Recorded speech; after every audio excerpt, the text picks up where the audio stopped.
Down to 10 listeners. Mute.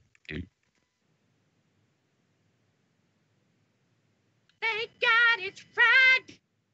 Friday, Friday, Friday, Friday. Thank God it's Friday. Friday, Friday, Friday, Friday.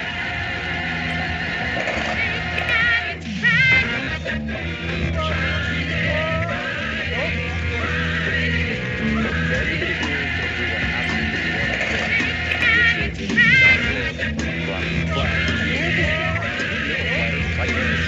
But you don't know who they are because they're afraid of talking about it.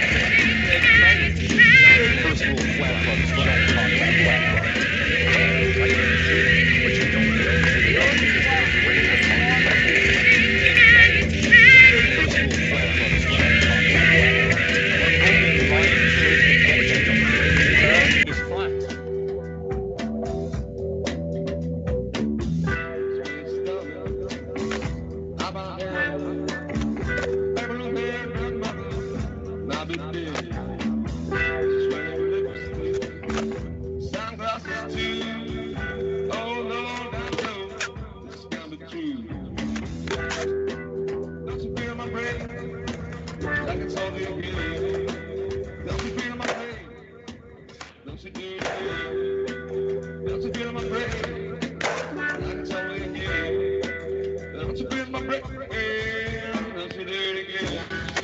The world is flat.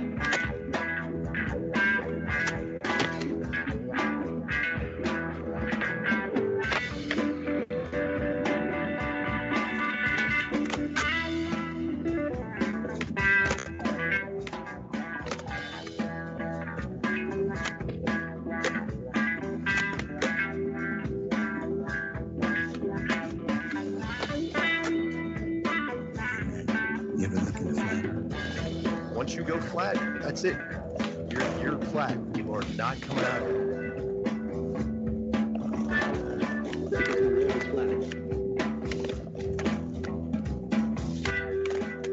The Earth is a closed system. We cannot leave the Earth. There's no place to go. The Earth is flat.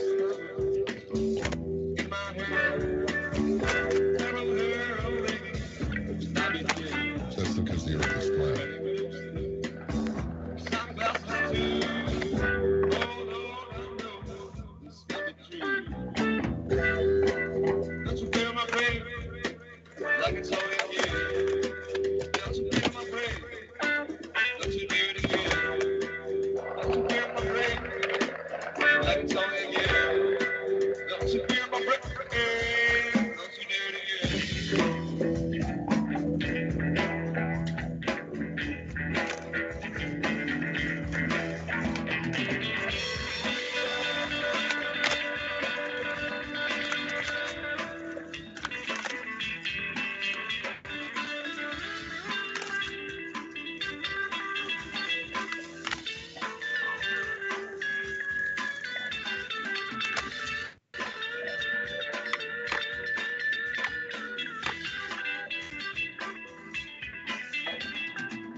Loving that. Is that a Z proxy?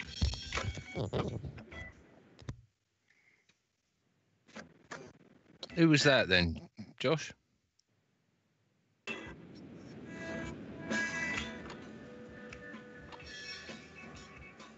It came from Z-Proxy's channel. I'm pretty sure he has mirrored it. Oh, okay, I got you. That's pretty cool.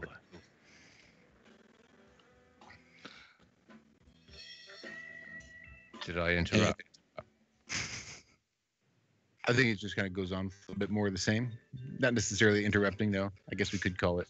We don't need So- to. It's like 6 minutes. Did we manage with all our left turn, right turn, doubling back and changing cars? Did we manage to get rid of all the watchers successfully? Let me check. Damn, we've still got 23. Look at us go. Sheesh. How do you get rid of these people? We'll just keep doing what we're doing. Anyway, welcome back.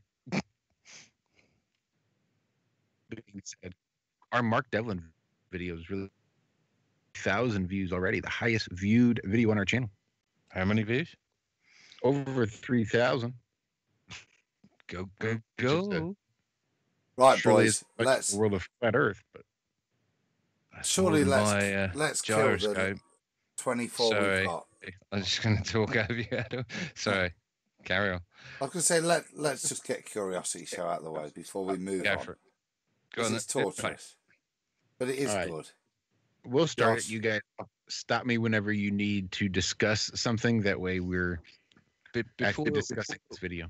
before we say it, I was just saying when we had our secret chat in the secret fringe zone that if you extend that maths about flying around the ball at 5,000 foot and 31,000 foot, if you extend that 180 degrees, so flying the exact opposite side round the ball, the higher plane, the plane at higher altitude would come in 2 minutes slower than the lower plane at 5,000. So, yeah. Savage. You are savage, sir. Impressive. That's like smoking it in the break. I love it. It's probably wrong, so I'd like to test the maths on that. But yeah, I can't be asked to check. I'll take your word for it, pal. that's what got me into this in the first place. That's what got me into this bloody mess, wasn't it? Well- That is the moral of this show. Do not take people's word for granted. No. Check everything, investigate everything. And it's interesting that Z proxy tune that we came in with was saying once you're flat, you never go back. And what got my goat earlier this week was the Adam Joseph Doherty interview where he was an ex-flat earther and he was rabbiting on about nonsense, calling it a cult and everything else. And that's the problem, is when even if you're a Christian and you believe in the Bible says test all things. So it's not good enough to just read it in there and take their word for it. It tells you to test all things. And until you've tested it, you can't 100% know, or at least I'm talking for myself here, but you can't know that it is, and you're susceptible to falling off the bandwagon all over the place. And the only other person I know who's ever been flat and gone back is Tiger Dan. Yet again, another. You got to test everything. That was the best link to the Curiosity Show I've ever heard. Go on then. Go on, John. Josh, press play, will you?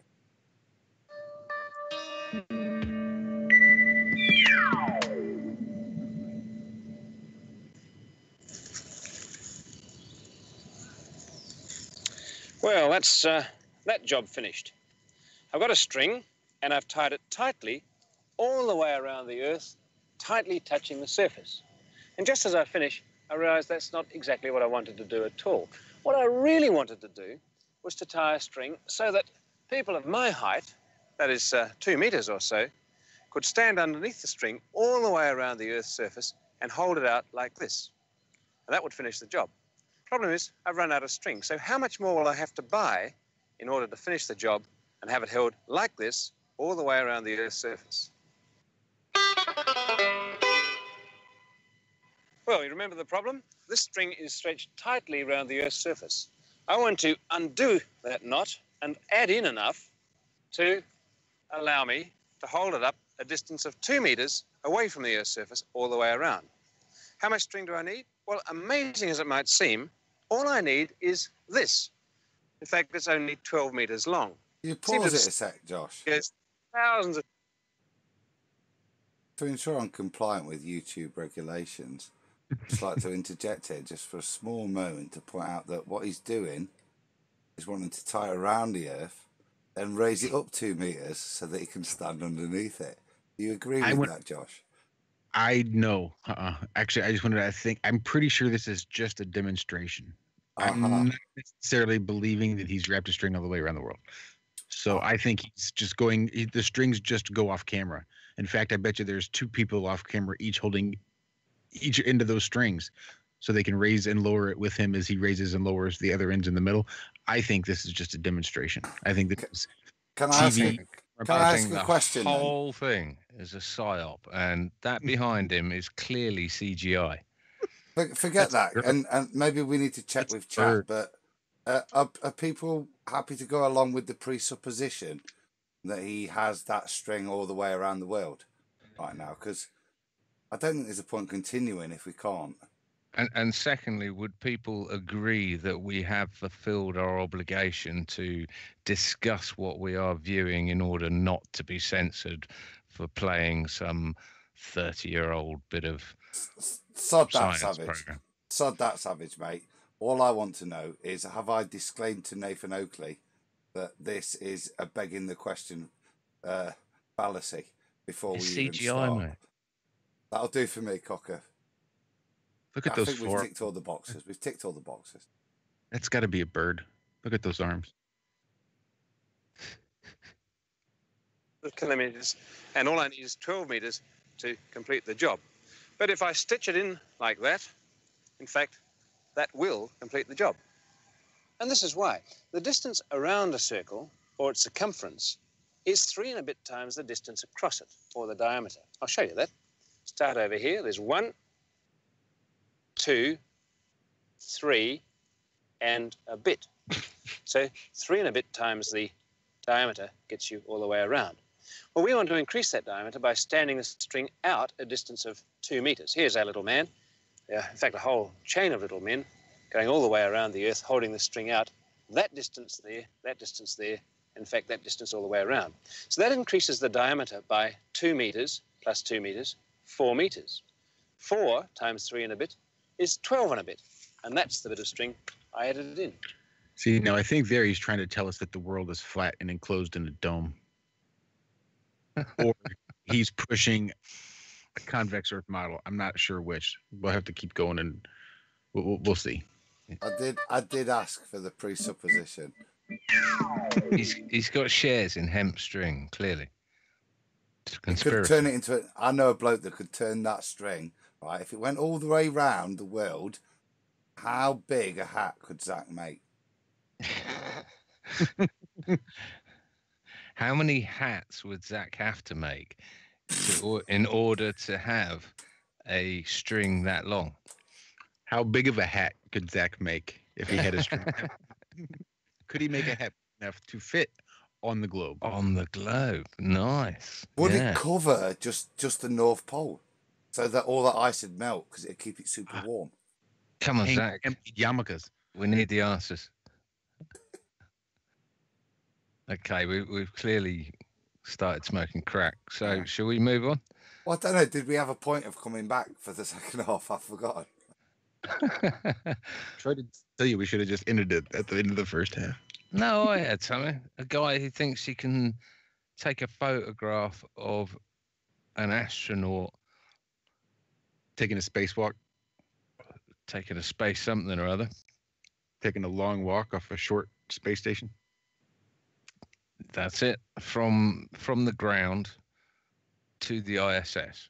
They think they've caught a picture, or they've got a picture. Oh, this is what I was asking for. Someone said anyone can take a photo of a satellite with an amateur telescope and show that it's a satellite. And I said, can I see some of these amateur photos?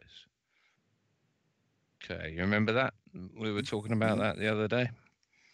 Have I you got the remember that. pictures there, John? I'll just get them. Yeah, I just need to share my screen, don't I? No, that's not that. That's Josh and some space lettuce. That looks like. That's me. See it? Yeah, I've got to go That's me and find again. it, haven't I?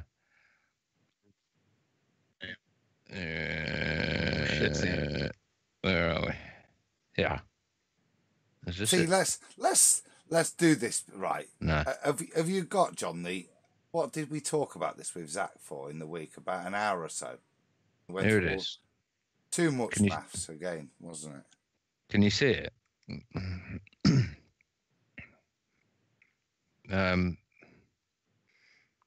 Is it big enough? Can you see it properly? I'll transition it now. Okay. So this is the photo that was taken from Earth of the ISS at 200 miles above the Earth. And this is the, can you see my cursor? Yeah, you can see Yeah. it on. This is the astronaut. This is the arm. This is the original photo over here. And this is what NASA's video looked like. There's the astronaut there hanging upside down on the arm out of the thing. And my question to the guys was, is this possible? Can this be seen with using Zack's calculations as Riley's criterion and the angular resolution, looking through a perfect atmosphere of pure, what is it, oxygen, nitrogen? Yeah, we were kind on that, weren't we? Because we did concede that the effects looking straight up to the sky would be a lot more reduced than any kind of across land shot. You know what I mean? Because you are Yeah. subject to an ever decreasing density of atmosphere. So the effects should be a lot closer to. I know you can all see what I'm doing at the moment. Yeah. I'm being open and honest, you see. No, but the effects, or more importantly, with regards to Zack's formula, the numbers should be a lot closer to that, and therefore we just were happy to use it because it's decreasing the density as opposed to getting any kind of, put simply, any extra fogging. Well, we looked at what equipment they were using. Oh God, And we we- did that, didn't we? Yeah. And well, we were trying to, you guys built this formula that tells you what you can and can't see over distances, and I was trying to fill excuse me, I was trying to fill the holes in the equation with aperture size and distance and all the rest of it, and we found out it was taken with a Celestron Edge HD 1400, and that it had, where was it, specs? Was it 14-inch, wasn't it? The aperture? I think so, yeah. It'll say in here 14-inch aperture, and it had arc seconds, resolution of 0.39 arc seconds, which actually gets contradicted in the video later. But anyway, and then it was strapped to one of these sort of crackerjack High-tech. cameras, 2 megapixel.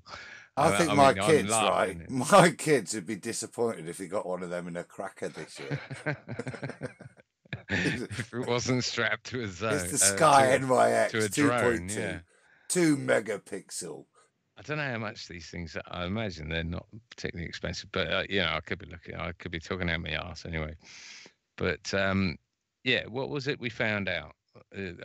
Passing over to you with the. I think we with got the it maths. to basically the resolution limit was 0.65 meters. 60 Where's centimeters, Zack? 60, Where's Zack? 65 centimeters. I don't know. Zack. Zach should be here. I see the call still going. Yeah, I'm here, guys. I'm sorry about that. Mike was just taking off. So I was saying my goodbyes. That's right. Making sure I wasn't crazy or my computer didn't crash Nope, again. you're not crazy. I'm here. You being here does not prove we're not crazy.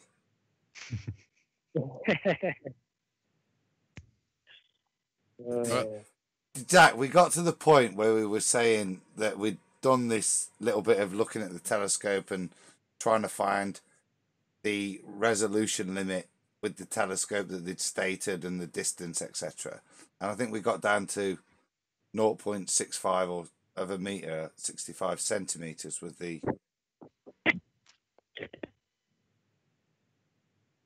bit in the center of detail. I can't remember. That's why I wanted to hand it to you. Cause... I thought you'd forgotten.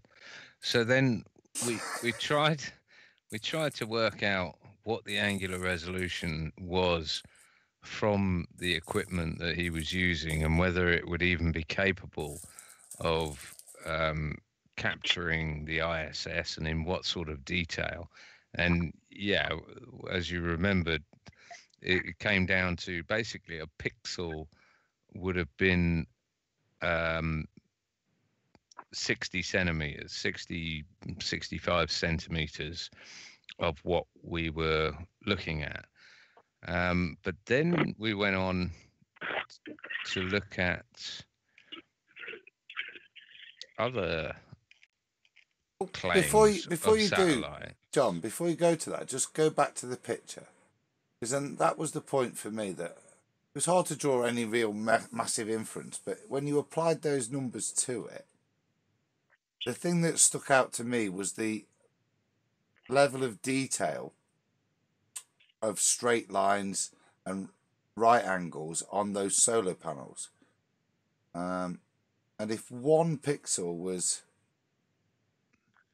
that size, then that seems a bit strange that we got that quality of resolution, even on not the NASA image, but the other image. So, like I said, Well, it was, yeah. So we went off to try and find out how on earth it was that, say, this thing here is 2 meters. It's an astronaut. It's 2 meters.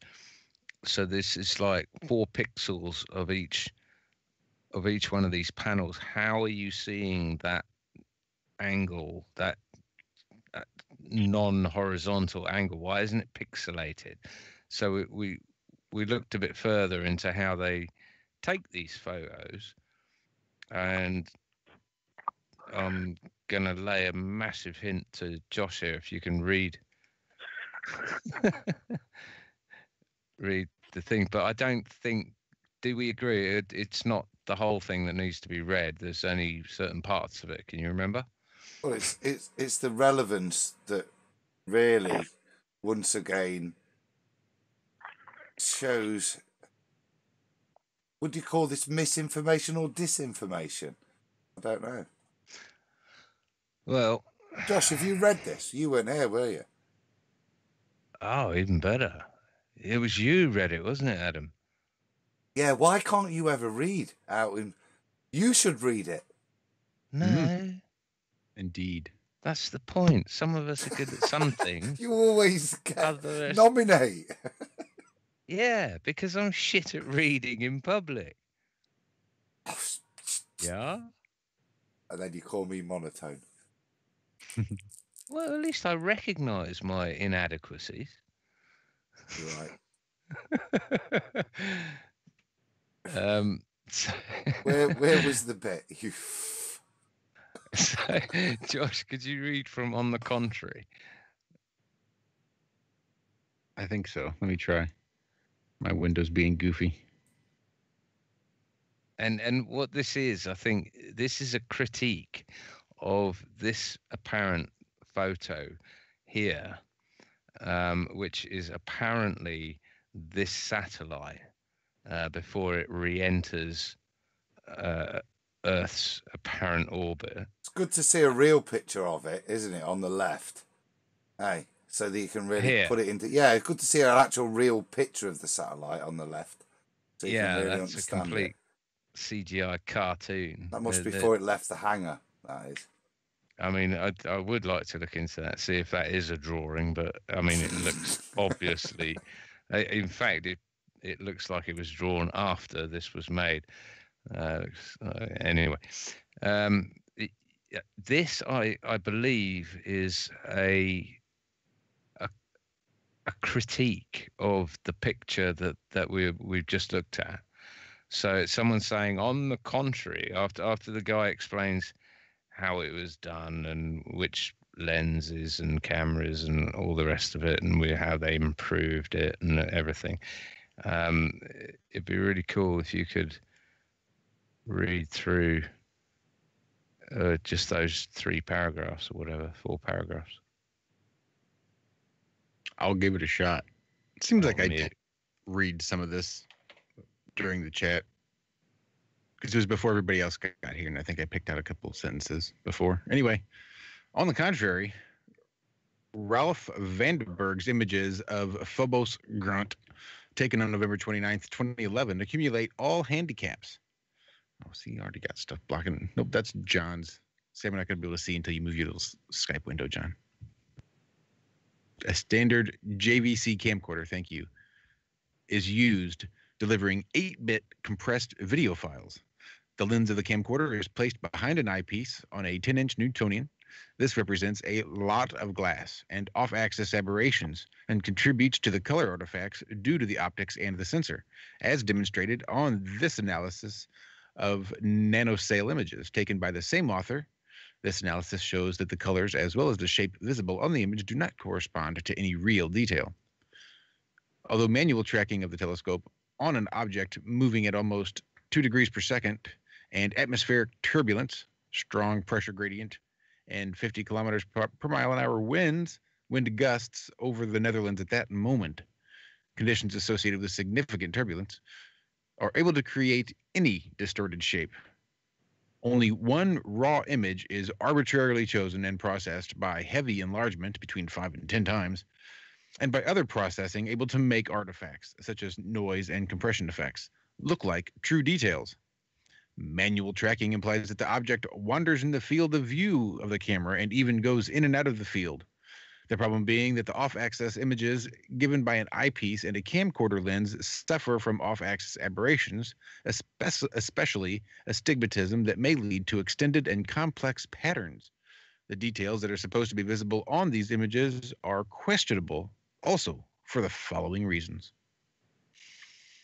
Considering the equipment used, the size of Phobos Grunt on the raw video is smaller than half the size of the satellite on my own images, and these details are smaller than the smallest details ever recorded by the same author on the ISS. Now that's a place to say it again, because that is just, to me, that was the bit that grabbed me, Josh. That this guy who clearly knows what he's talking about is saying, hello, and this is everything with all Earth proofs. There's I hate this word, an anomaly with it. You know what I mean? He's saying that the equipment used, the size of Phobos Grunt on the raw video, is smaller than half the size of the satellite on my own images. And these details are smaller than the smallest details ever recorded by the same author on the ISS. Can I just point out that this is nothing to do with Flat Earth either? This is not a Flat Earth commentator. These are people arguing amongst themselves about astrophotography photos that they're claiming to have taken.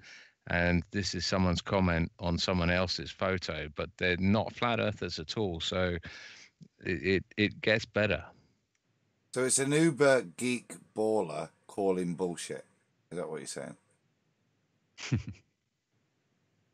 Yes.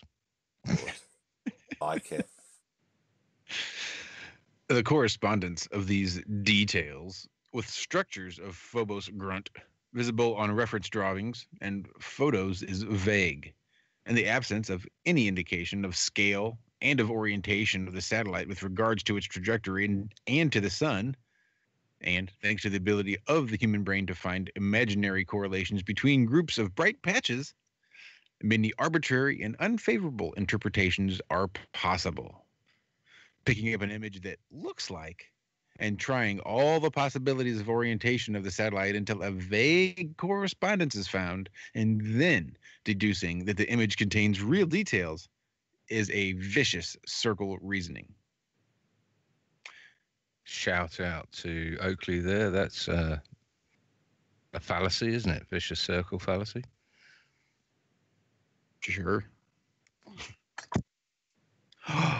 Well, looky. I'm going to finish this up quick while we still have a little bit of time.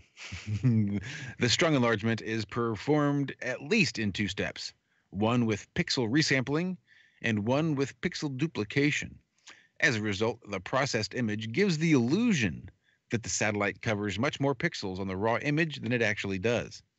Unfortunately, the author does not accept to provide his raw video sequences of the satellite or any other one, prohibiting any possibility of reliability and consistency analysis of raw data by peers. I missed it. See? It took Misinformation or disinformation? Uber geek calling bullshit. He is. He's basically calling bullshit. He's saying that there is absolutely no way you could see this stuff without It being stupid CGI. amounts of well, no, but processing. Whatever. I mean, I've read where you run it through processors. You could give them, you could sneeze on a tissue, and they'd run it through a processor, and if it was set up to join the dots and meld the pixels in the right way, in the way that it's been programmed to do by man, then it would most likely come out looking like something that was produced by man. Makes perfect sense.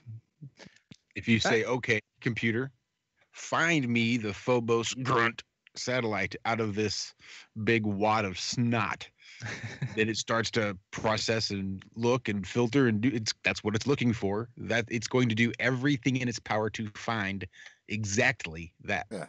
You give it a pattern recognition program, and then the pattern you give it is the ISS.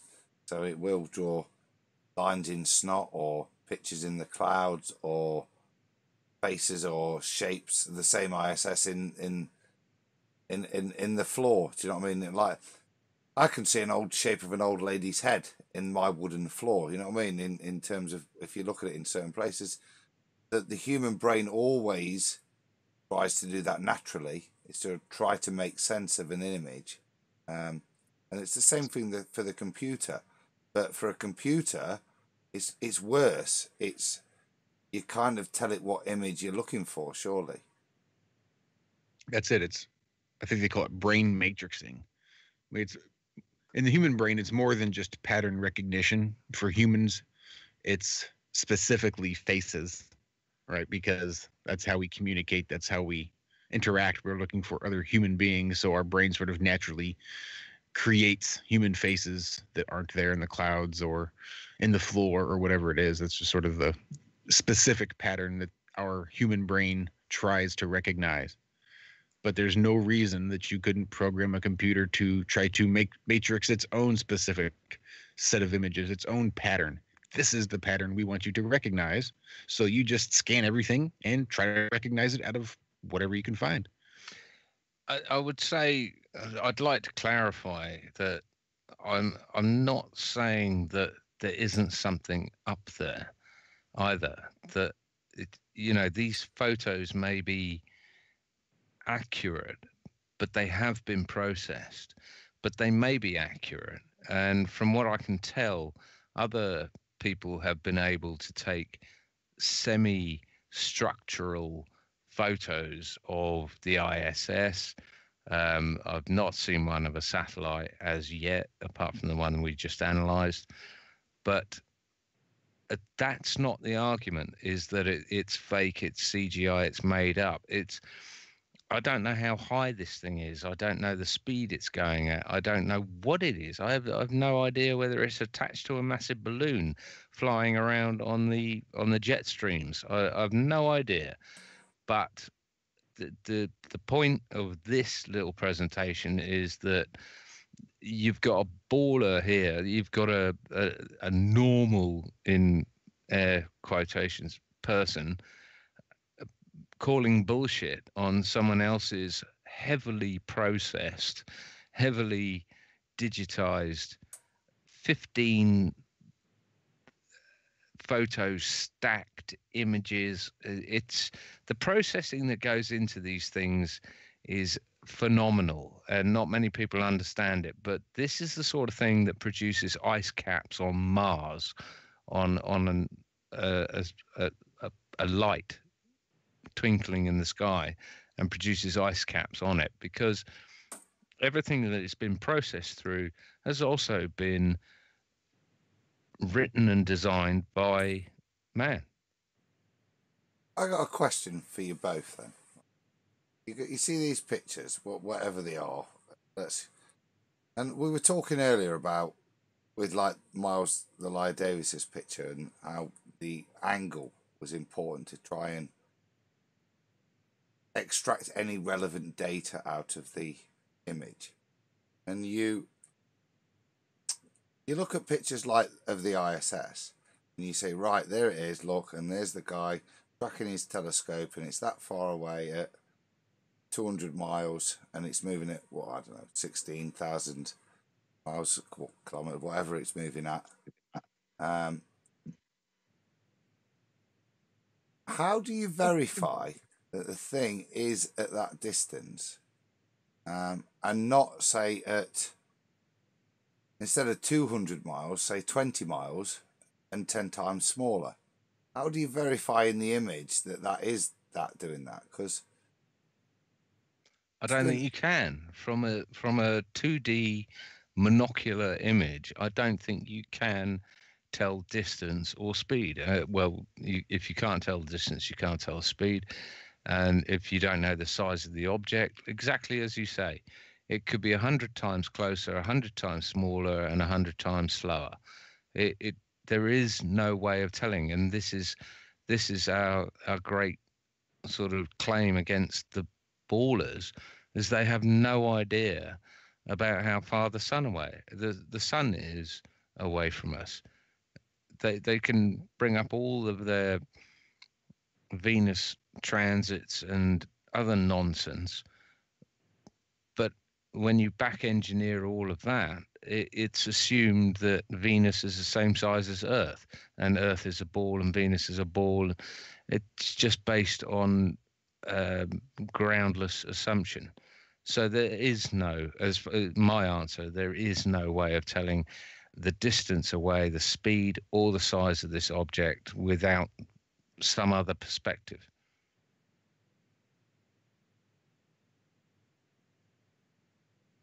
Do you think if there were two different observers at different locations that it could be done that way, maybe?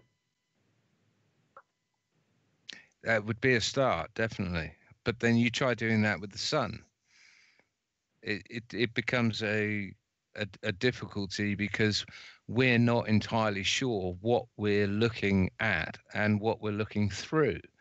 So you could be looking through a kaleidoscope for all you know, and trying to piece it together and make it make sense. But yeah, I mean, the obvious answer is to have someone go off Earth and make those observations, which of course is why they fake the moon missions, is to provide that exact perspective that they could say, yeah, it's a ball, and yeah, the sun's over here, and yeah, the moon's doing this, and that was the whole point. But in reality, we can't get that third person perspective, or at least we haven't so far.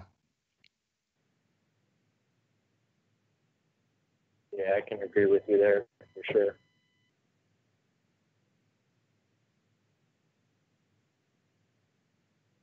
On a side note, real quick, that was an awesome day that I had. The gentleman, Dire Straits on YouTube, came and visited me. A very open-minded individual, has a girlfriend that has held a moon rock, knows Lawrence Krauss, all kinds of stuff. And she doesn't want to have the conversation with him. He's told her flat out that the Earth is not a spinning ball. And she's one of those that needs a PhD to tell her almost. That sounds like a Sorry fun for getting off on relationship. this side thing. It was an amazing day. Time flew by.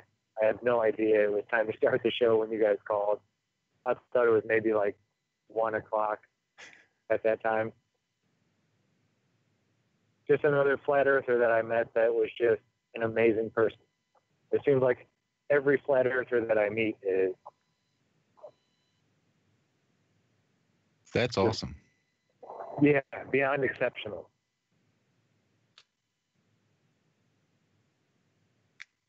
Well, They're out there. And he doesn't comment. He doesn't make videos. He doesn't nothing. But, you know, it just goes to show that they're out there. People that are very quiet about it and don't. There's a lot of them out there. like that Mark Sargent quote that was in the Z Proxy soundbite that we played at the beginning of this half of the show. Yeah, exactly. There's so many closet flat earthers out there.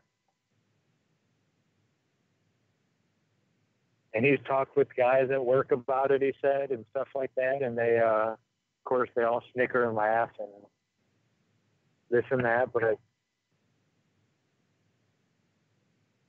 you know, he plants the seed. Sometimes that's all you can do.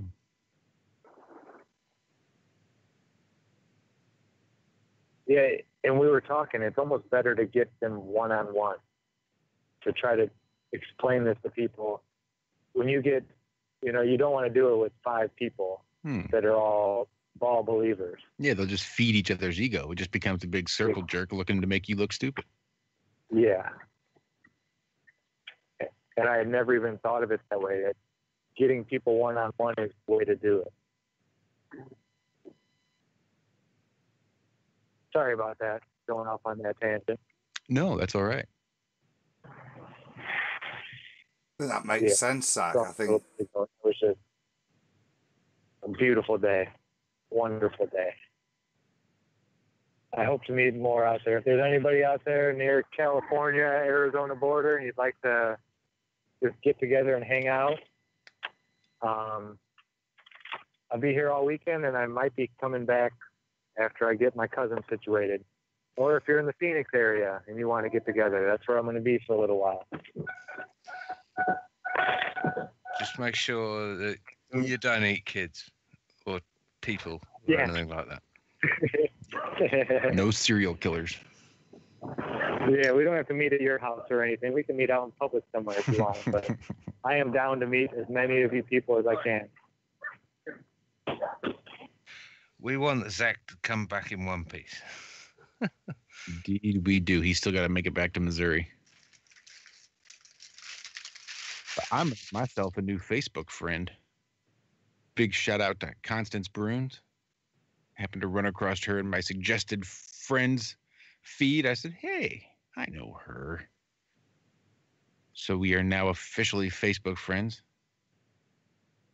Which reminds me, you can also check out the Iron Rail Media Facebook page over there on YouTube.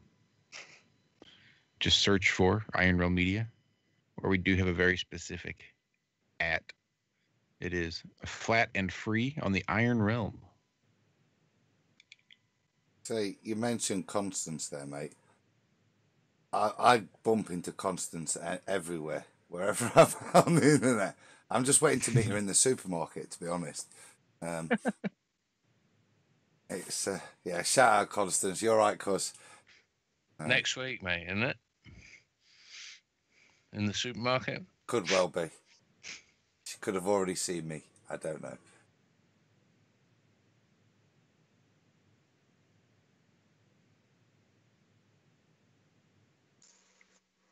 So what else we got? Anything? I We think jump that's it. space lettuce? I was going to say it's time to go for a little bit of space lettuce, don't you reckon, bro? I'll get that window. I think you're right.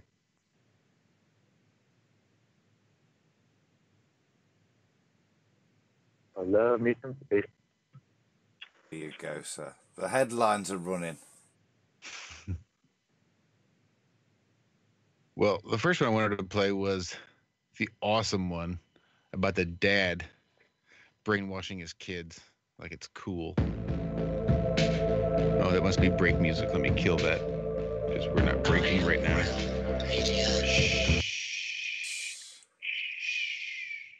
okay. All right. That's a definite play out. That's how it should end. Not yet. Yeah, I'm looking forward to hearing that one again. We You like that one, John? I do. Hello. Have we got something about a reindeer in space? Well, Let me you know, present full. this was pretty good. All yours, Josh. So Have this we is all said happy birthday to Michelle? Oh, everybody. Be, Happy birthday, Michelle. Say Yes. again, happy birthday. But I hope today is yours for sure. I know you and Walt are having fun.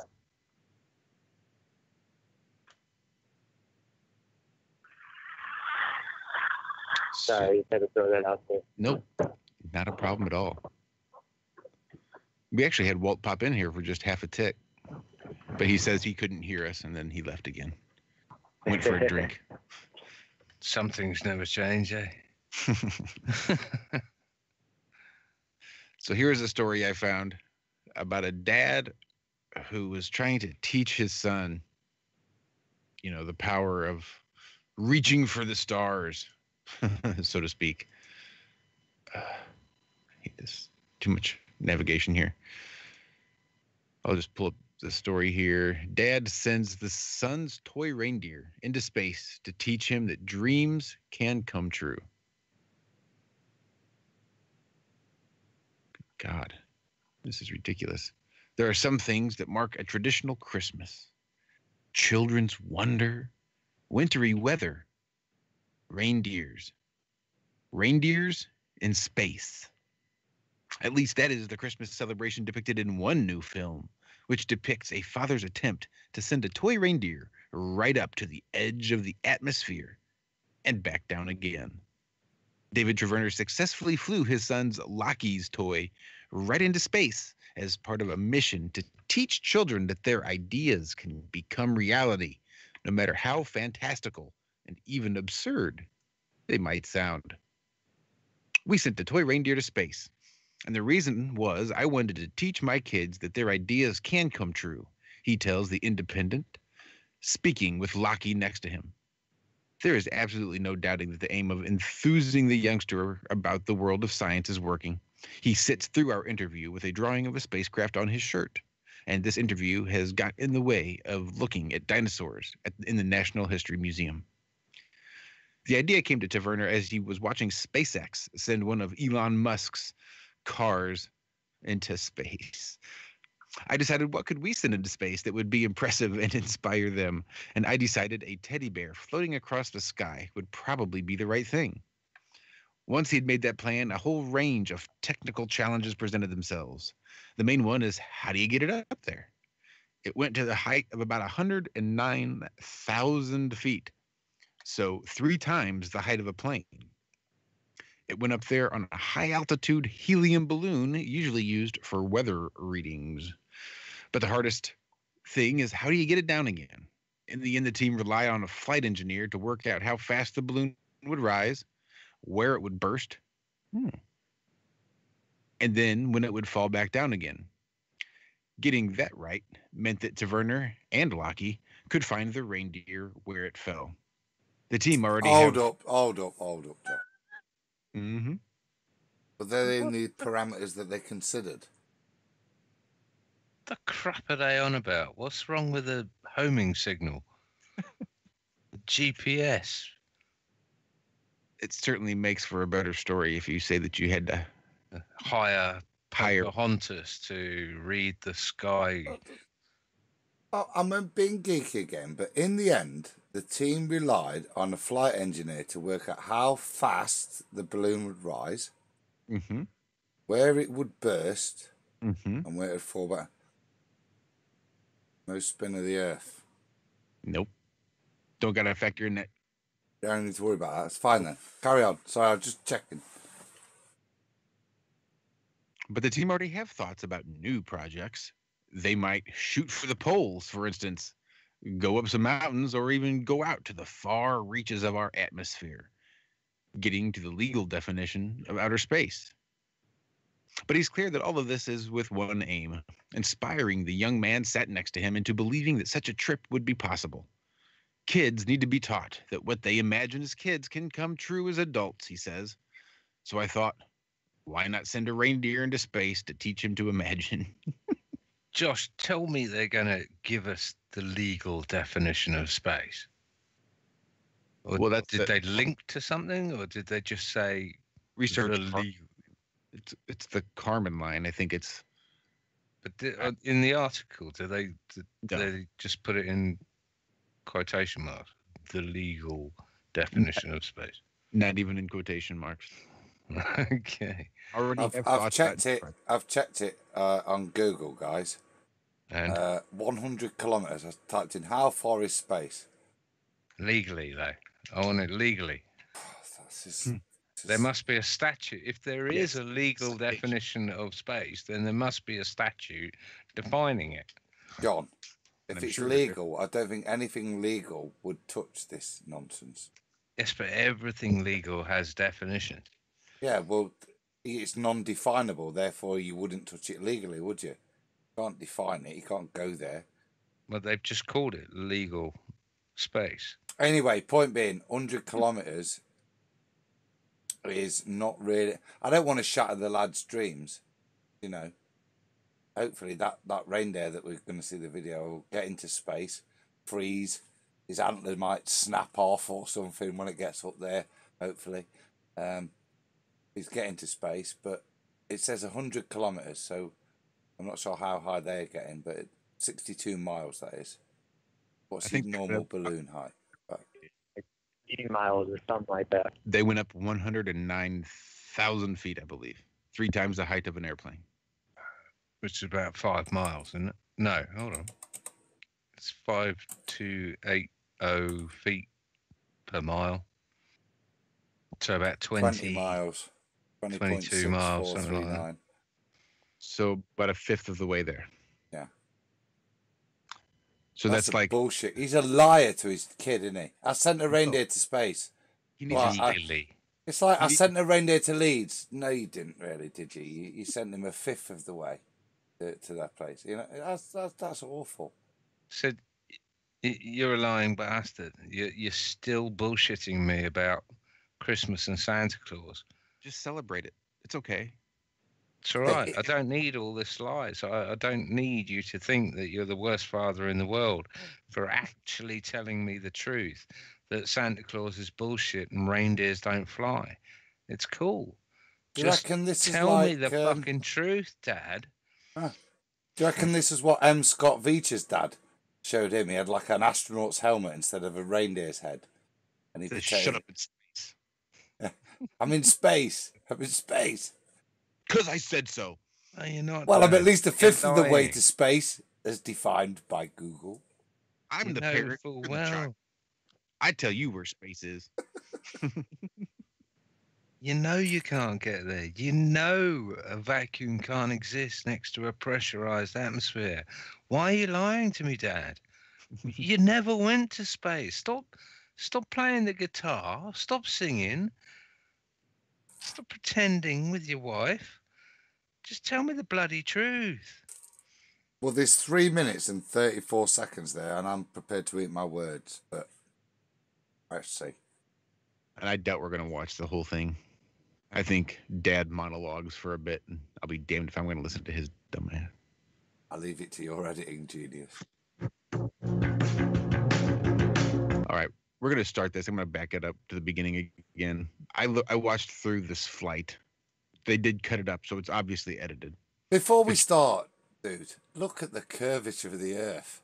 Well, that's where I was going. Thank Is- fuck for that. Sorry. Look, we can look at it right here. This is frame 1 of the video, right? It's the balloon is still probably tethered to the ground, or maybe just released, but there it is. You can see obvious curvature.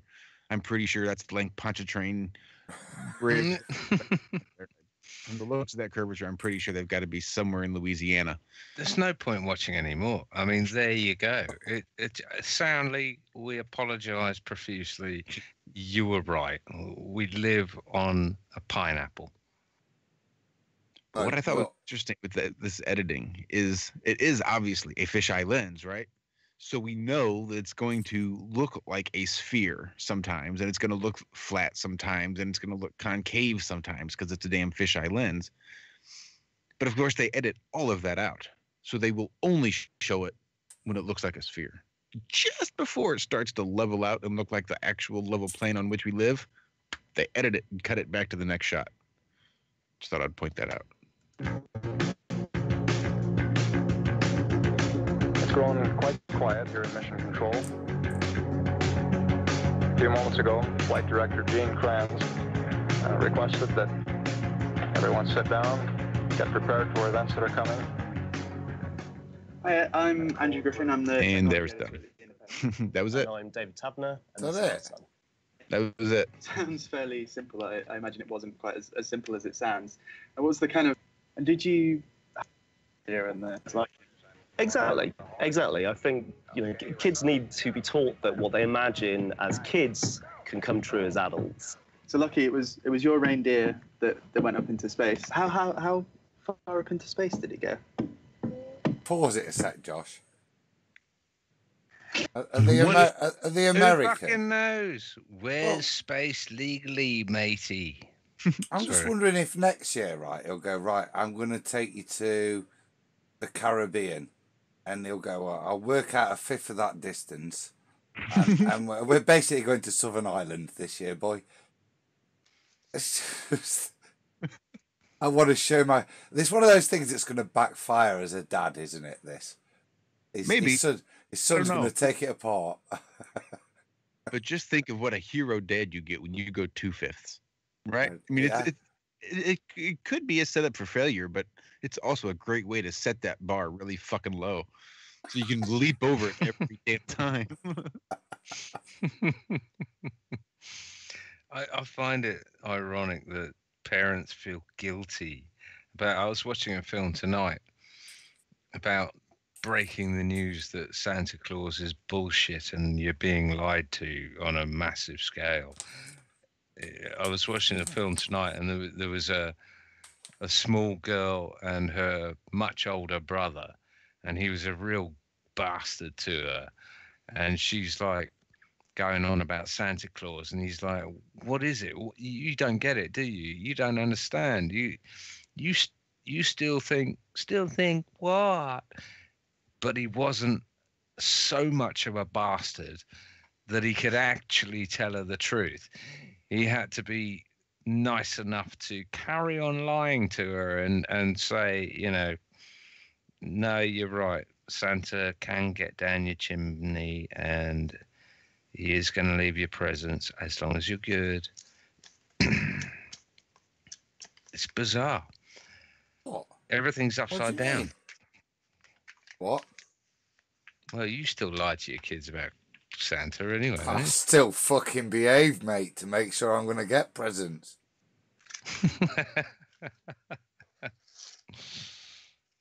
Okay. All right. I think I figured it out when I was like 4 or 5. I waited up for the Easter Bunny until my parents hide eggs. But it's harmless. I was devastated. Um, I remember actually having to sit down. One of those things where they finally broke it to me, and I actually had to sit myself down on the couch. I was just flabbergasted. You lied to me. Yeah. You mean you just freaking lied? You're going to tell me the Easter Bunny's bullshit next and the Tooth Fairy?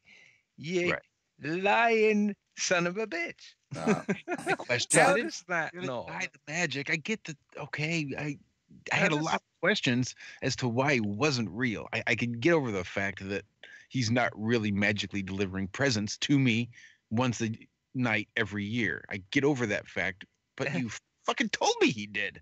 And it wasn't just mad Uncle Bob that told me. It was everyone. every single adult I've ever known, I've ever put my trust and life in their hands, have lied to me. Is that what you're saying? Can How I ask can Zack that a not question? psychologically damage a child? Zack, right? You know when you were looking for the Easter Bunny, where were you looking when he was stayed up?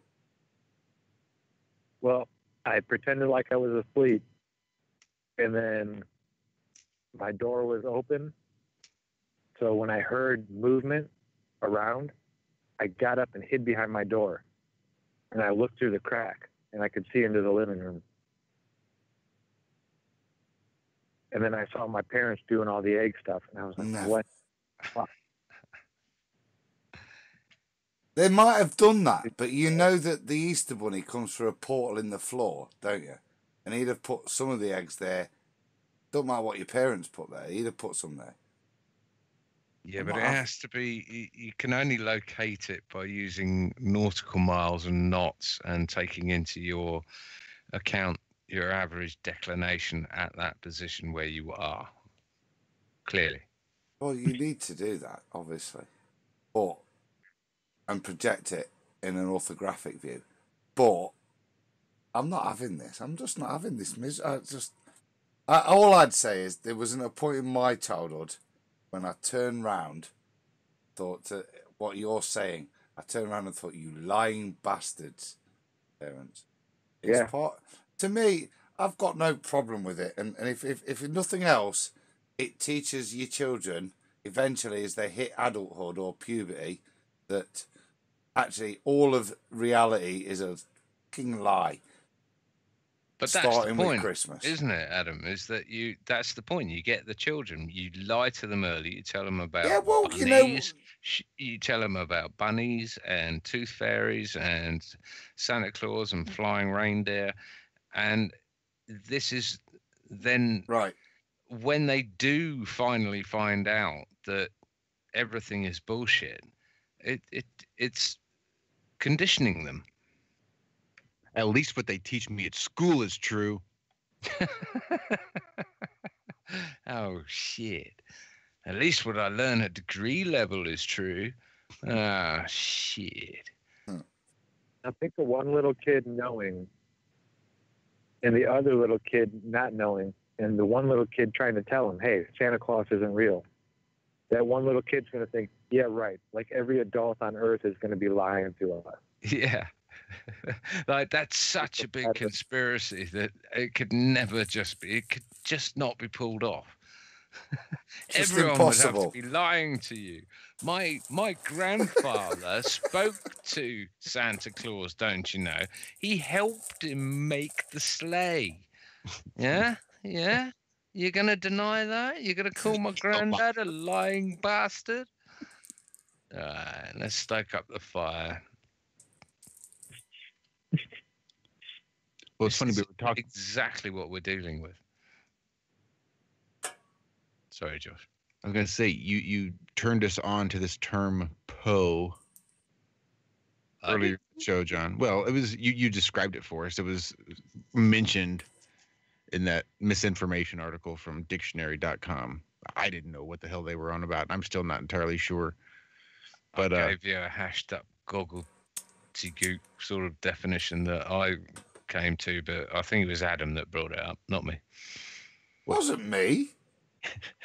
Stop point fingers. Poe. It was mentioned in an article from dictionary.com and referencing the misinformation being the word of the year. I say I felt educated from that this evening. I thought that was quite a good thing to learn. Say I'm going to try and use it. Well, hold on. Who brought it up? It was mentioned from an article from dictionary.com in regards to misinformation. Who brought it up? Are you being Poe there, John? I'm just asking who brought it up. Oh, I was reading it from the article from dictionary.com. in regards, so you brought it up. I believe it was brought up in the article. It wasn't an arbitrary word I brought out of my ass in the middle of reading an article from dictionary.com. It actually came directly from the article via dictionary.com. It must be 1:15 here in the UK. I'm getting particularly obnoxious. I felt confused. I'm being a po, if you didn't notice. Well, here, along those same vein, here's this. Oh, I love this. Yeah, right. And the Earth is flat. Treat your cough seriously with Robitussin CF Max. Nothing lasts longer and treats more symptoms for your cough, cold, and flu. Robitussin, because it's never just a cough. It's just a cough. Yeah, right. And the Earth is flat. Treat your cough seriously with... It's just a cough. Yeah, right. And the Earth is flat. Right. And the Earth is flat. And the Earth is flat. And the Earth is flat. Oh, it's creeping in, isn't it? It is definitely creeping in. It's undeniable. That's a really dodgy link. I know adverts are shit, but clearly that's flat Earth is in the mainstream in some advertiser's head, isn't it? And how can we crowbar it in? What could we crowbar it in? What kind of link is that? I know, a cough medicine. Let's have a ship going over the bridge and link it to a cough. That just shows you that actually it has a place in the current psyche, as much as they try to paint it as nonsense. People are talking about it. It's like what Zack said. There's people out there that are closet flat earthers that aren't out there doing anything like any of us or any of the listeners, but they're out there and are aware of it, I think. And a bit like we're aware that most of the UK population knows this Brexit negotiations is a bag of shit. Do you know what I mean? People aren't out there necessarily saying it, but everybody's aware of it. Expand, please explain. What the hell's Brexit? It's that thing where apparently we won't be able to get to Europe anymore because we're going to not be part of it. So it won't exist for us. We'll be here. But I don't know, no builders or plumbers will come over. And apparently I don't know, nobody will make anything or sell anything anymore. Did you vote? Yeah, totally, for out. Well, then you're part of the problem. Oh, and I'm just a complete and utter problem, mate. If I voted, I'd be well pissed off. But there you go. What? Oh, that was so annoying. I know, but you had to there. You had to, didn't you? You had to say no. Did you? Yeah, totally. You had to. You didn't say no. You said yes, please. Some random person run my country in benefit of everyone around me, including me. I give you my consent. That's what you said. And they turned around and said, thank you very much for giving us your consent. Now, fuck your opinion. We're going to do what we want. I totally agree. All I'll say on this, there's a poet in the UK. I don't know if he's poet laureate, but he's a top bloke. Benjamin Zephaniah. Rasta, I think he is. Lives in rural Lincolnshire. Real interesting thing. And he says, the trouble with voting is, whoever you vote for, the government always get in. That's absolutely true. Well, I spoke a little bit about this morning. Here in Missouri, we recently finally passed a halfway decent medical marijuana bill for the sick people here in Missouri. My ex-wife asked me, sort of tongue-in-cheek, was I finally happy? Was I excited that they finally passed, that Proposition 2 with the medical marijuana? And I just looked at her kind of sideways and threw my hands up. I don't care. That's why one of the main reasons we are not married anymore, because I just never cared what their opinion was, right? I don't care their opinion on whether or not I should grow dandelions. I don't care what their opinion is on my oak trees, and I don't care their opinion is on what flowers I plant in my backyard, or if I choose to dry it out and smoke it, or do some sort of chemical extraction. It's none of their effing business. So when the vote comes up and everybody says, you need to go vote yes, because we want this in our state, No, you don't vote yes because you want it in your state. If you want it in your state, you have it. You use it. It's already in your damn pocket. You don't vote yes. You're not asking their permission because it's none of their damn business in the first place. And I think that was kind of John's point. I totally agree with that point, and I disagree with it. The reason I didn't engage in the voting process thinking I was going to make a change, it's voting in the real stuff.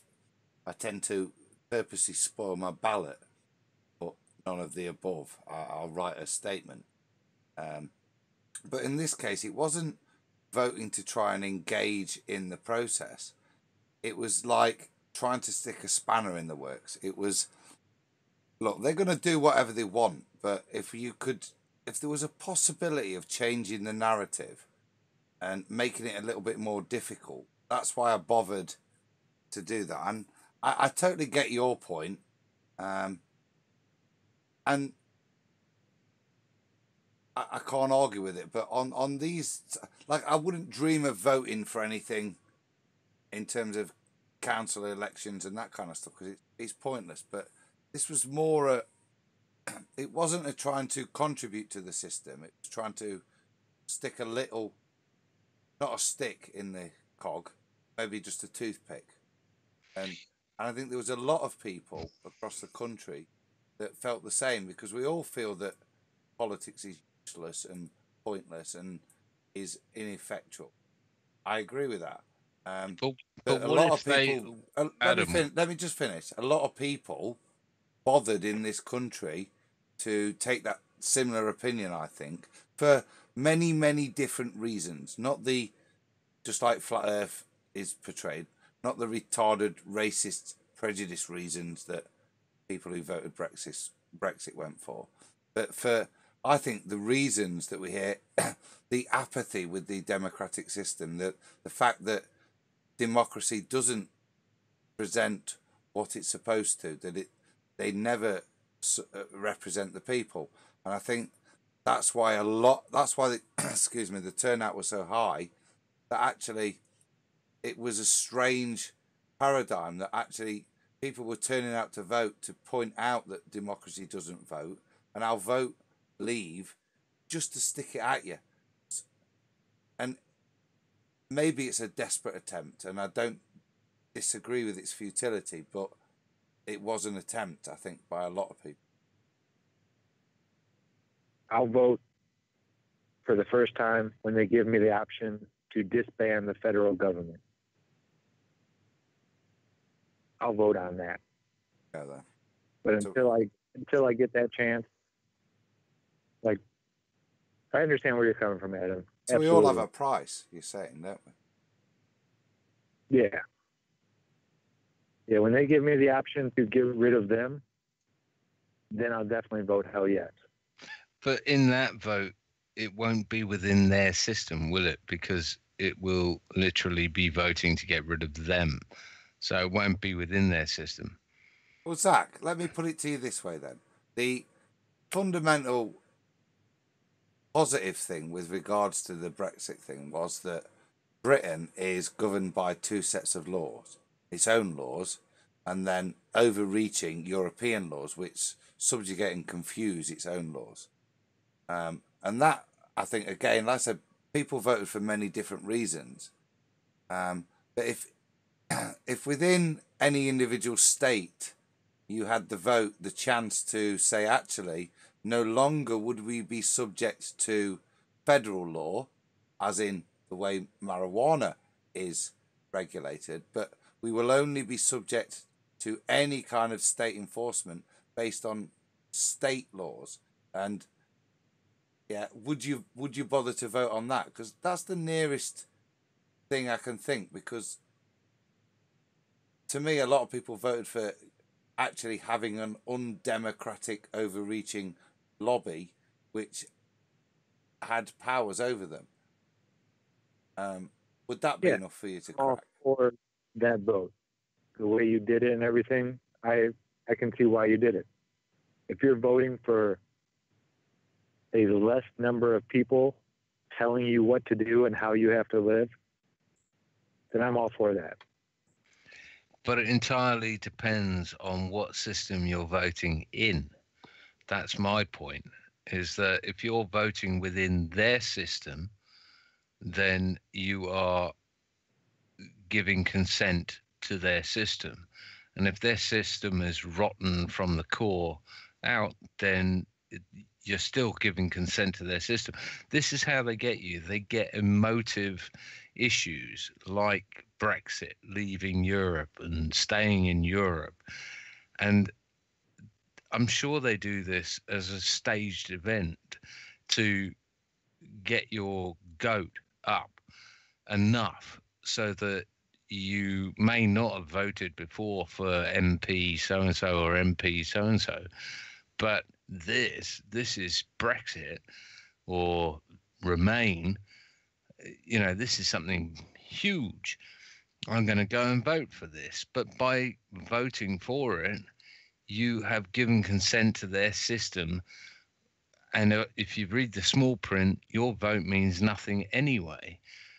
So I'm not against voting, but I'm against voting within a already observably, provably corrupt system.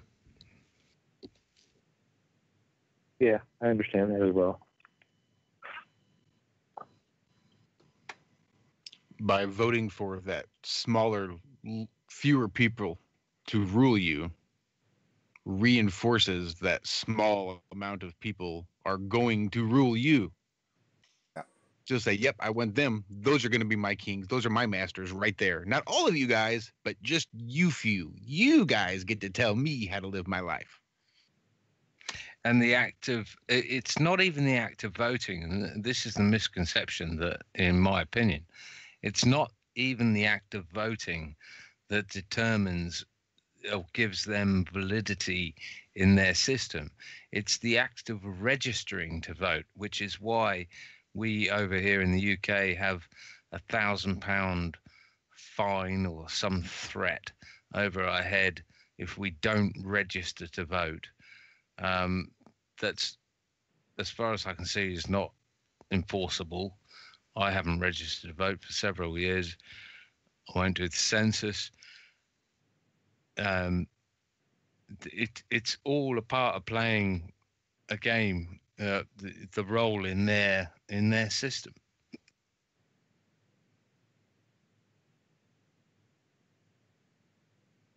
Yeah, I've never voted. I've never registered to vote. And they hate you for it, believe me. It's like not registering your child's birth. They will fight you every step of the way.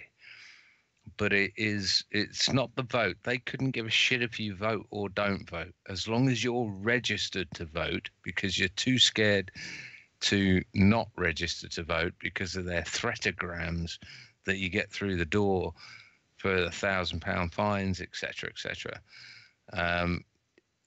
As long as you're registered to vote, then they can use that as a demographic, as a statistic to validate their own the validity. Yeah, to validate their own existence. Yeah, I never signed my draft card. I don't sign any of their papers anymore. I didn't file my taxes for the last 6 years that I worked. Well, I would say never sign anything and never, ever agree without conditions to being your so-called legal name. Without your name, without your date of birth, they literally cannot place you in the system. As far as my research goes, the name is everything. And there's a lady I met at the conference. She's an older lady. She has a farm in Santa Fe, New Mexico, where she has a church that's going to be nothing but a church of truth. No religion involved anymore. It's going to be a church of truth. But she knows a judge, retired 40 years now, something like that, another older lady, who is teaching people how to get out of the system get their name back, no longer be known as a corporation, and then be able to sell, because everybody here in the United States has so much money behind their name. It's like a stock certificate almost. And they're teaching people how to, you would love this lady. She's all about common law. I was going to see if I couldn't get her to come on the show one of these weeks. But she's showing all kinds of people. I'm going to get a hold of her and see if I can't do this. Because there are hundreds of thousands of dollars behind most people's names. John, how many people? John, how many people did you see get in trouble trying to offset their debt with their signature? Yeah, exactly. Josh, I'd be really, really wary of this, Zach. It's it sounds fantastic. It is logistically correct, lawfully correct. Yeah, I was going to say. But you're not. I've seen dozens of people come and go, saying you can cash in on your name. You can look your name up on Dunham Bar Street, whatever.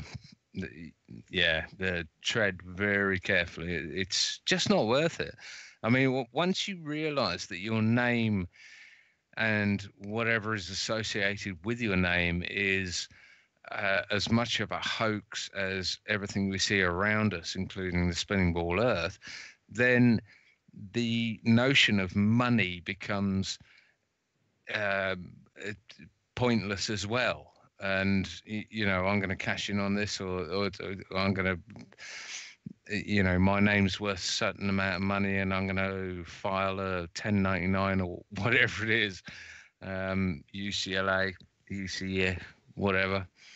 It becomes irrelevant at that point, because you realize that money is just a tool, and it's not money that you need or want. It's the entire system needs changing, and it needs to go back to I don't know, put a question mark, fill in the blank. The trouble for me, John, is that hopefully new. Sorry, Zach. Right. I was just saying we don't need to go back to anything. We need to start anew. Absolutely. A new system. Yep. Going backwards isn't going to help. We'll end up right where we are right now. We need to totally do away with what they have established as how we should live. And I think you're absolutely right. Once people realize that we don't need money to survive, we don't need any of that nonsense. Money's always been a means of exchange, and that there are, I understand what you're saying, but there are actually sort of systems in the past, like tally sticks and things, that could be brought into the future with USB keys and encryption, this sort of stuff. But tally sticks in the past were a fantastic way of passing large sums of money, paying taxes, this sort of thing. Well, tax is theft, obviously. Yeah, I don't know. I think we've got lessons to learn from the past, and clearly there's been some sort of reset where we've been cut off from what they used to do in the past to what we think is customary and normal now. From my research anyway, I've seen certain things in the past that have worked far better than what the hell we've got at the moment. Yeah, Travis, The Plain Truth, put out a great quote. I'm not sure where it was. I'm not even sure if it was a quote, but it said, before 1913, taxes were never collected in this country, and we still had roads and schools and a Navy and an Army. We had all these things before taxes. So why do we have to pay taxes now to keep all these things up? Well, the income tax was brought in as a measurement to fund World War One, wasn't it? Yeah, I was going to say, I think that was specifically what that was referring to, was the income tax. And never went away, basically. And this is the Milner plan. Prior to World War One, John, I think it was to do with the colonial wars. The income tax was introduced for the 1700s. But like you say, Zach, everything you walk down New York or whatever, every building you see in the classic New York it wasn't funded by taxes or anything. The roads, the railways, it was funded by supply and demand and real, capitalist market. That's a sullied word now as well, capitalist. Like anarchist, it's lost its meaning and it's been weaponized. As has democracy.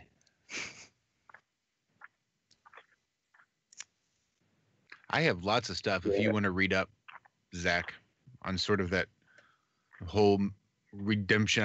It's called the Redemption Manual. I've got so many stupid PDF files and things to look through in regards to sort of that whole idea. Because again, it really is exciting.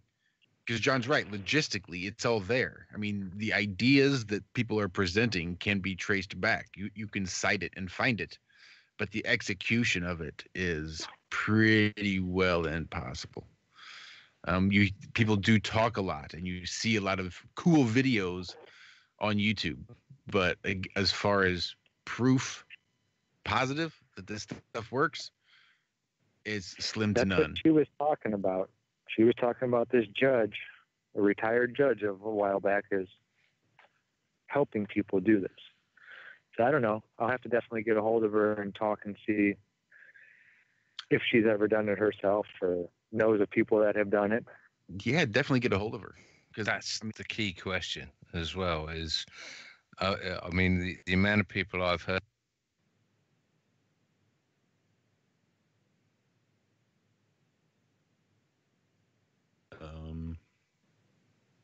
You back, John?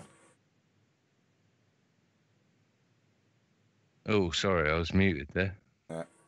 That was weird. What happened? Oh, I don't know. I thought you dropped. I thought I dropped out. Then I thought you dropped out. I didn't know what the hell happened. Well, I was just saying the amount of people I've heard that talk about these revelationary sort of court cases and wins and that sort of thing. It is important, and I think this is where Zack was leaving off, was sort of saying, can I talk to these people who can I talk to that can back up your claims that they got their child back, or they didn't pay tax, or they traveled abroad without a passport, etc., etc. When you drill down into it, it's I don't know. It brings you back to the real world, that this stuff is philosophically and morally right, but if you're not going to be able to get it through a corrupt and fraudulent court, and unfortunately that's what we're under. I think that's a great link, John, with your corruption to what Josh has got on screen. And in talks of the system, I think the system is there to control us, and whether that's in terms of making sure that if you do want to opt out, it becomes impossible to function, and if you do want to challenge the system, unfortunately, you don't have the private militia like the state does, otherwise known as the police, to enforce its common law judgments, its maritime judgments.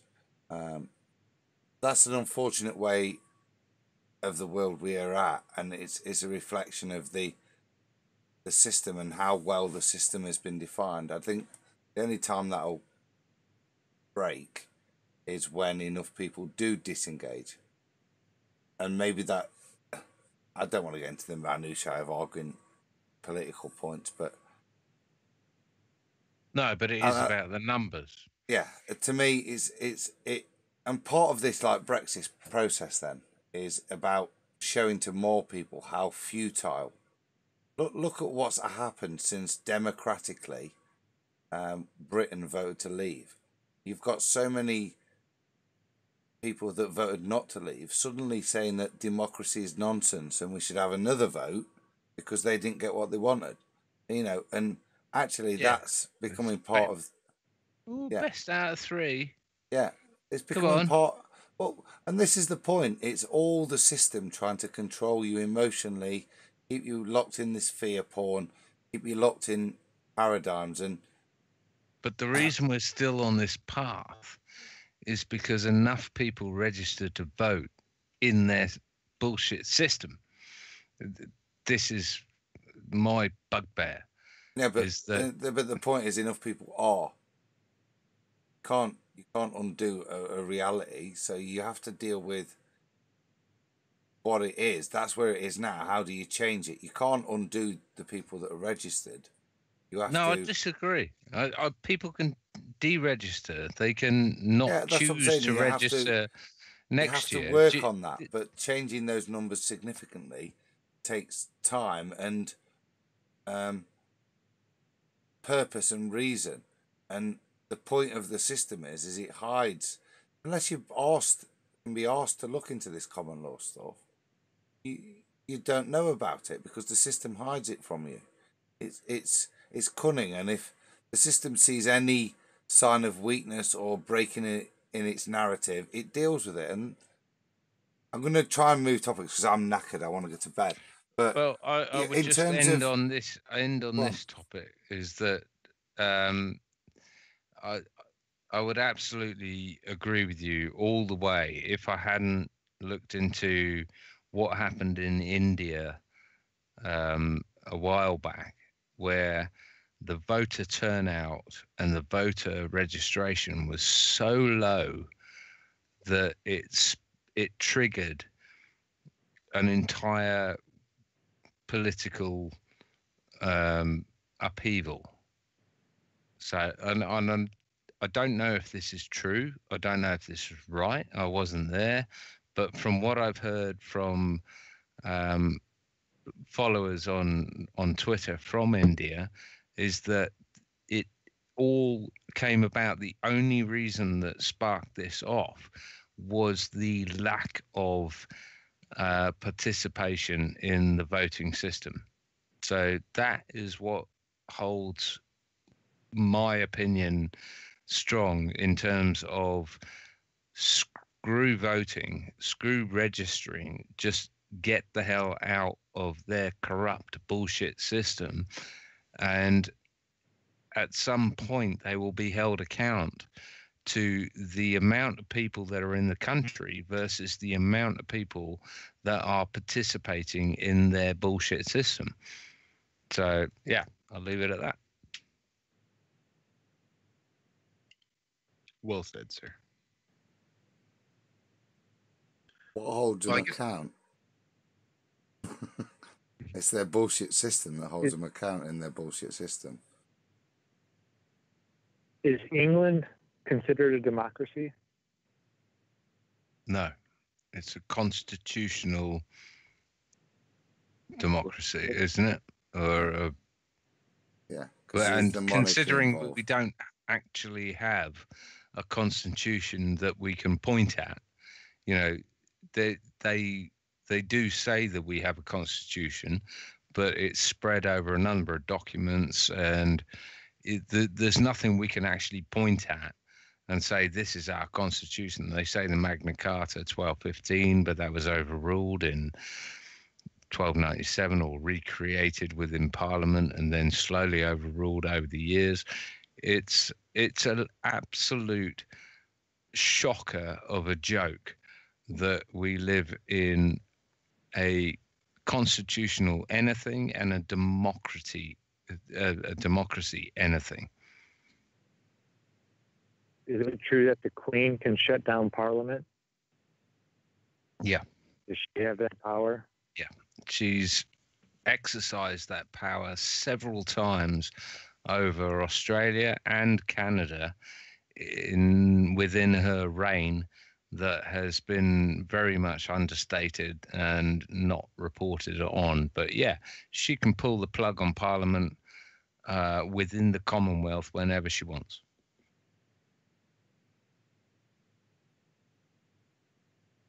That's weird. That's scary.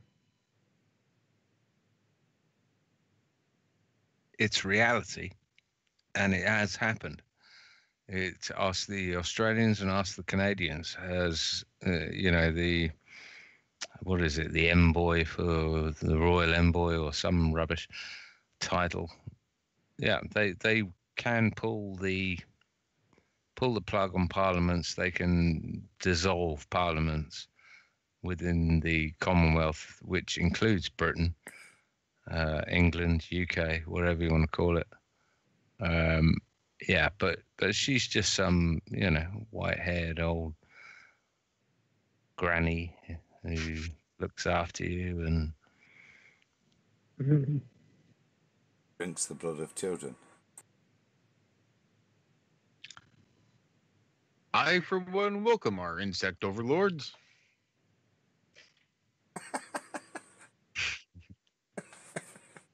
Movie. Text me the ever suspicious, don't you think? Well, why don't we go ahead and wrap it up here? We'll just round out on this last story here. Apparently, the hashtag #MeToo movement is extending into astrophysics. 3 women have accused Neil deGrasse Tyson of a sexual assault. And I think there may even be more. I think I saw a story since this that said 2 more have come out since. So I just thought this was interesting. Old Snake In, as I like to call him. Neil just doesn't fit him. He doesn't look like a Neil. He looks like a Snake In. Call him just Snake In deGrasse Tyson. Because that is definitely what he has been when he was there at the American Astronomical Society back in 2009. See, Dr. Caitlin Allers, an associate professor of physics and astronomy at Bucknell University, told this freelance journalist David G. McAfee that Tyson felt her up at a party for the American Astronomical Society. We don't have time for a meeting of the Astronomical Society.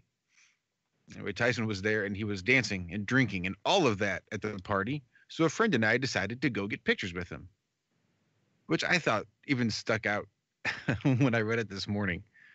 So if you see a guy who's been there dancing and drinking all night long and you want to go talk to him and hang out with him, you can't expect him. You can't be surprised if he gets a little handsy. I'm just saying. Go to a club and get next to some guy that's been drunk and out on the dance floor and see if he doesn't get a little handsy. Well, forget that. The setup was he didn't wandering up to her. He was enjoying his evening, and she went over to him, knowing that he was drunk. Is what I heard there. Hey, hey! I see you're having a really good time. Can we come and interrupt you and you take some pictures? So it says they had taken 2 pictures together when the scientists decided to get personal with her, she alleged. After we'd taken the picture, he noticed my tattoo and kind of grabbed me to look at it and was really obsessed about whether or not I had Pluto on this tattoo or not. Really? What a lame pickup line. You could have at least gone with Uranus. Anyway, then he looked for Pluto and then followed the tattoo into my dress, she said. She told McAfee that she felt the incident did not rise to the level of assault as it was done in public, and she said the AAS did not have a way to report the behavior at the time. She said if the incident occurred today, she would have reported it.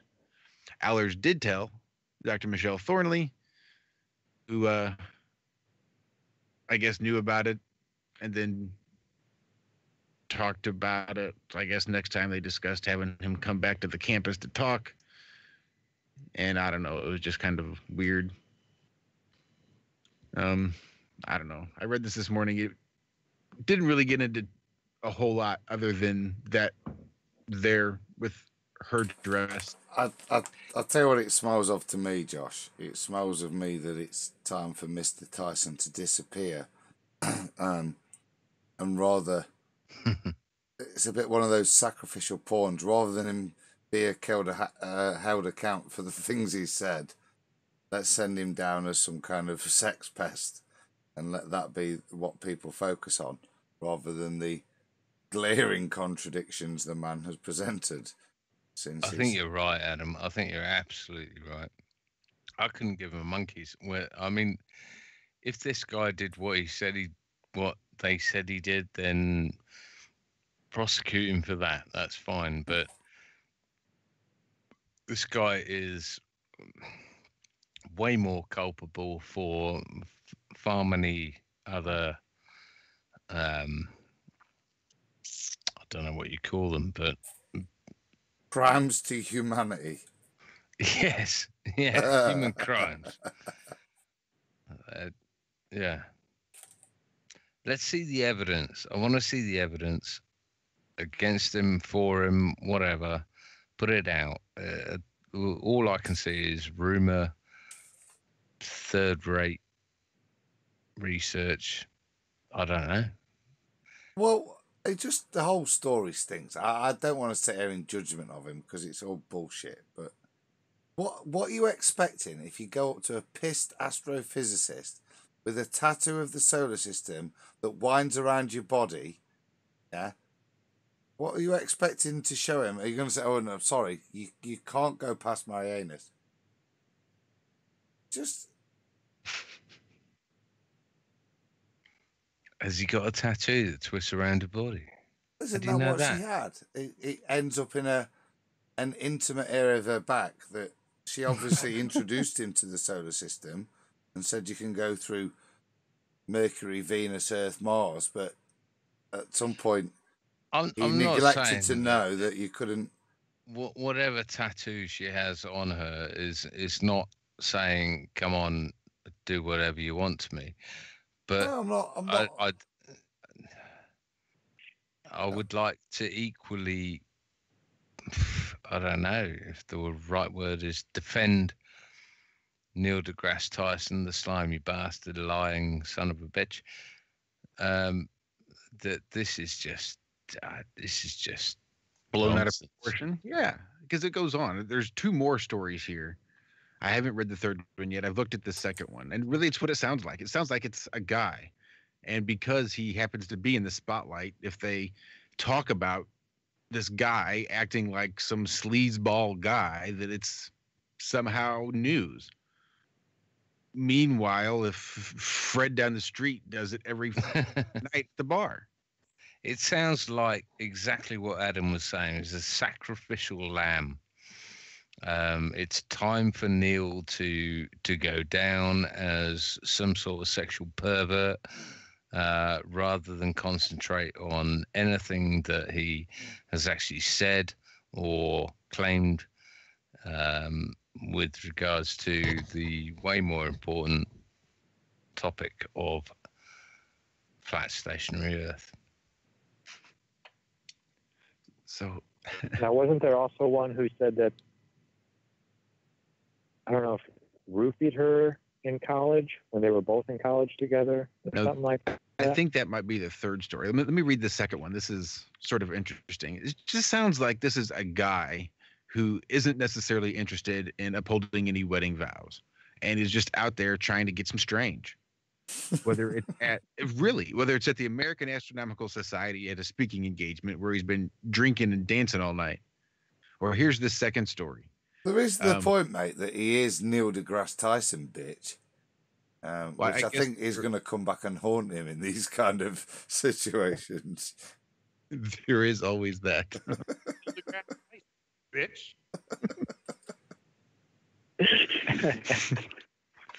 So here's one. Regardless of what he's been accused of, he is still in my eyes, a lying sack of shit. But there you go. So here's the story of Ashley Watson. Ashley says that she had been working directly under Tyson, who called out Trump in 2016 by saying that he would grab him by the crotch when they met, and that they got along well. But that all changed, however, when he invited his underling to his apartment at around 10:30 p.m. to share a bottle of wine and unwind for a couple of hours. Watson, who said she felt pressured to impress her superstar boss, told me that she agreed to come in for a glass of wine instead. Upon entering his apartment, Tyson allegedly took off his shoes and shirt, remaining in tank top undershirt. Unfortunately, the night only got more awkward as Tyson, who is married, reportedly put on some romantic music and replayed the most graphic parts. Nothing like graphic parts in your romantic music. You know.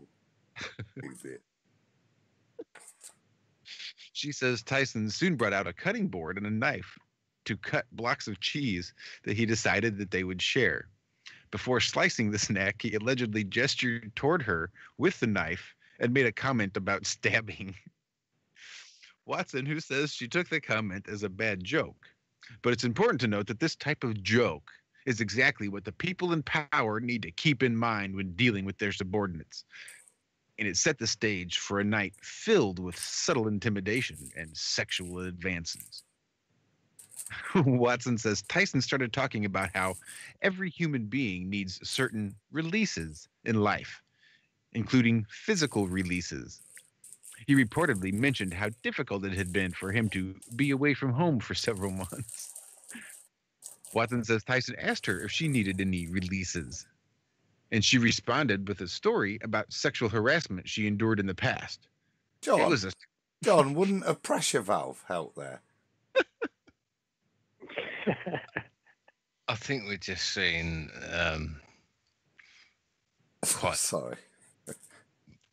quite normal behaviour at this point, Right. of a very frustrated young man who is classed as a bit of a nerd. Well, this way, nerdier. He's definitely classed as a nerd. So he Can't says be a nerd. He got a mustache like Tom Selleck in his prime in that picture. Just wait. Says it was a smart way to diffuse a tense situation, but she says that he was unfazed. She was getting up to leave when Neil allegedly stopped her, saying that he wanted to show her a Native American handshake that he knew. It involved holding hands tightly, making eye contact, and feeling each other's pulse. When she broke off the awkward and incredibly intimate handshake, which he allegedly said represented a spirit connection, she attempted to just get up and leave. Tyson then allegedly put his hands on her shoulders and said that he wanted to hug her, but if he did, he'd just want more. Watson says that she left Tyson's apartment quickly after the inappropriate sexual comments, and that the next day she confronted him because she felt that he had betrayed her as a mentor.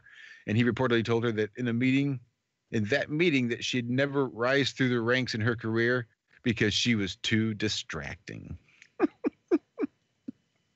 Watson did report the incident prior to quitting her position. So these two allegations follow the allegations of a musician who described an incident where she alleges that she and Tyson were grad students together, and according to her, he raped her in his apartment.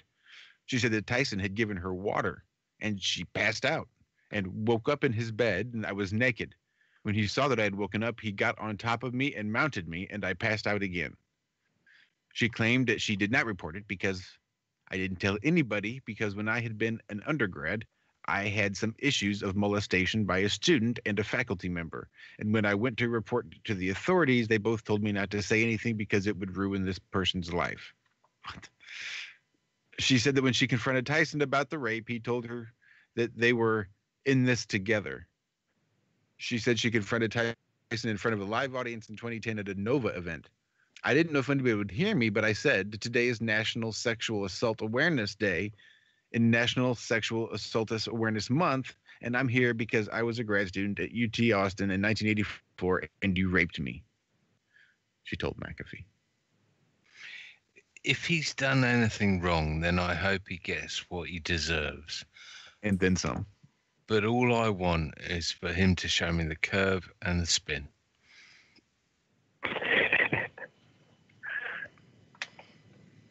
I'll take one or the other.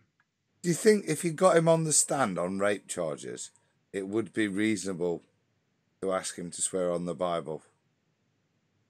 Well, With regards to whether he had any real proof of curvature.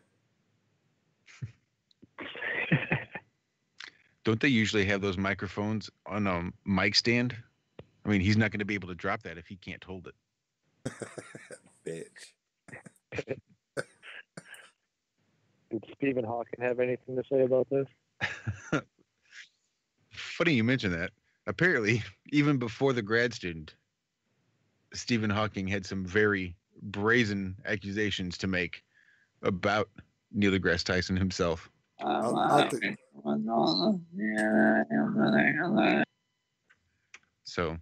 I mean, take that for what it's worth. I don't know why you'd want to touch a man that way in a wheelchair, but it's what Stephen Hawking says. And if he said it, it has to be true, mate. It's real. Neil's depravity apparently knows no bounds. and apparently it goes back a number of more years from what Stephen's saying. Shocking.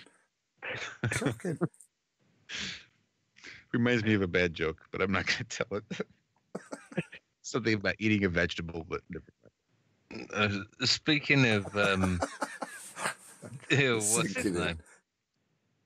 Speaking of the guy in the chair. I can't remember his name. Yeah. There was a shock death of the guy who created SpongeBob SquarePants. He died of ALS at 57 this week, apparently. Really?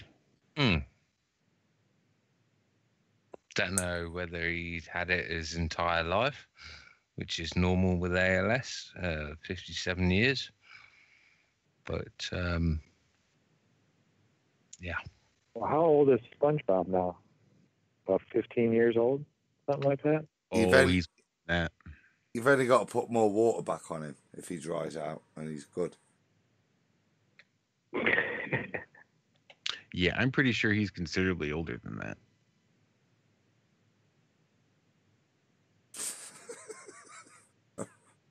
I'm going to bed.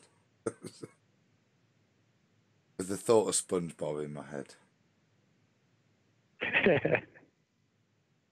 Well, on that note, yeah, it's probably a good time to wrap it up, I'd say. Yeah, I think you're probably right. Good luck, Neil. Yeah.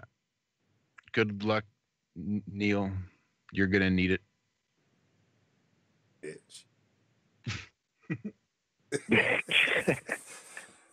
I'm Neil deGrasse Tyson, bitch.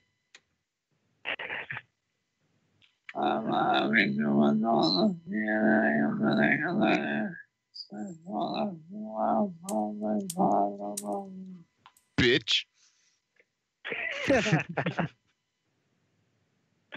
Oh, we're going to hell. Yes, we are, Zack. That was his predictions for 2019. So I fully concur at this point. All right, gentlemen, shall we? On that note, yeah, I'm off. Cheers, Josh. Love you, Zack. Love you all. God bless. Good night. Myself. I love you guys. I will talk to you later. Thanks for a very entertaining show. You know, I don't listen to it back, but I sure enjoy the hell out of it listening to it while we're doing it, for whatever that's worth. So thanks, guys. Thanks, everybody in chat. Thanks, everybody tuning in. Thanks, everybody who's listening to this after the fact. Don't forget that you can find Walt, Zack, and I over there on Truth Frequency Radio every Tuesday and Friday at 4 a.m. to 6 a.m. Central. That's 10 a.m. to noon Greenwich Mean Time. And then you can find us right back here next week on YouTube for another episode of Have No Fear right here on the Iron Row Media YouTube channel. Go ahead and hit that subscribe button, hit the bell notification in case you forget. We're back here at the same time every Friday. But I love you guys, and I will see you all later. Bye-bye. We are the